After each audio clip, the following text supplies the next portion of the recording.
Many years ago, I came across a quote that revolutionized the way I thought about things. See, as little as I was back then, I had the foolishness of a child to believe in this quote. All through my primary and secondary school education, I finished top of my class. And then I got into the university, and I let the cares of this world take me. And everything seemed to be going down the hill.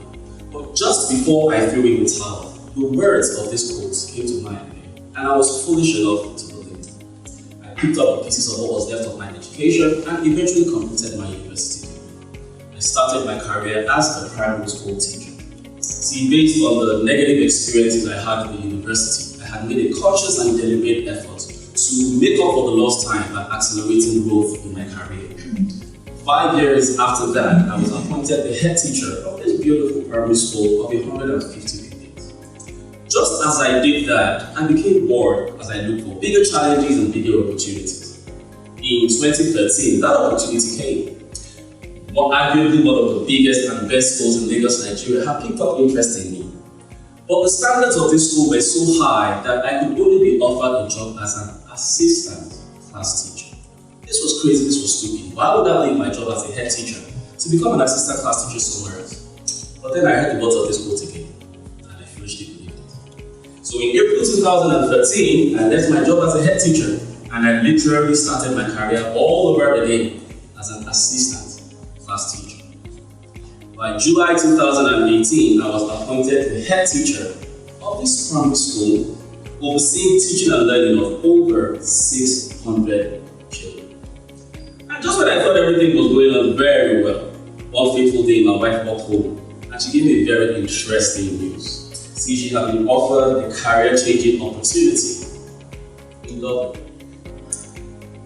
See, a few years before that time, my wife had taken a very interesting decision. She used to live abroad at the time, and just before we got married, she decided to relocate back to Nigeria so we could start our lives together as a young couple. So I felt this was my opportunity to retaliate in that gesture. And of course, I didn't want to be the person standing between her and her career. So in October 2021, I left my job, I left my family, I left everything I knew behind with nothing but a box full of hope, and I landed in Dublin. See, when I got in, everybody I had met had advised me, you know what, seek another career because it's practically impossible for you to become a primary school teacher in Ireland. See, the statistics show that 99% of primary school teachers in Ireland are either white, Irish, or female. Now, just in case you haven't noticed, I am not a So what that meant was I had a 1% chance of becoming a primary school teacher in Ireland. But I heard of this quote again, and I foolishly believed it. By February of 2022, I started teaching as a non-qualified teacher in Ireland. By May of the same year, I had received my full license from the Teaching Council and the contract with the Department of Education. See, the successes I achieved in such a short while propelled me to be able to begin to champion the cause of diversity and inclusion, especially within the teaching profession in Ireland.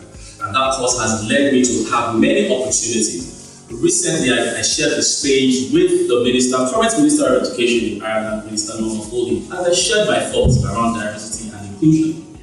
I've also had the opportunity to speak in Maynooth University to over 100 delegates to share my thoughts as well. In April of this year, RTE did an article about me.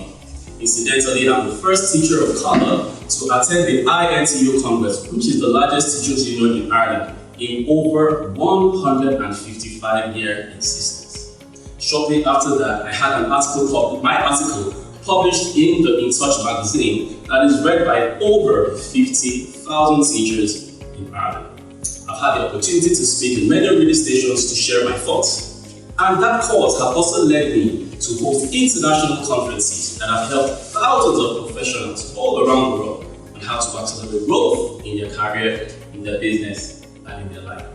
All of this happened because I was foolish enough to believe that quote. How many of you are hoping to have that level of foolishness today? I'm sure by now you're beginning to wonder, what on earth is this quote that he's talking about? It's probably something you've heard a million times already. It's a quote by Henry Ford, and it says, whether you say you can, or you say you can't, either way, you're correct. Right.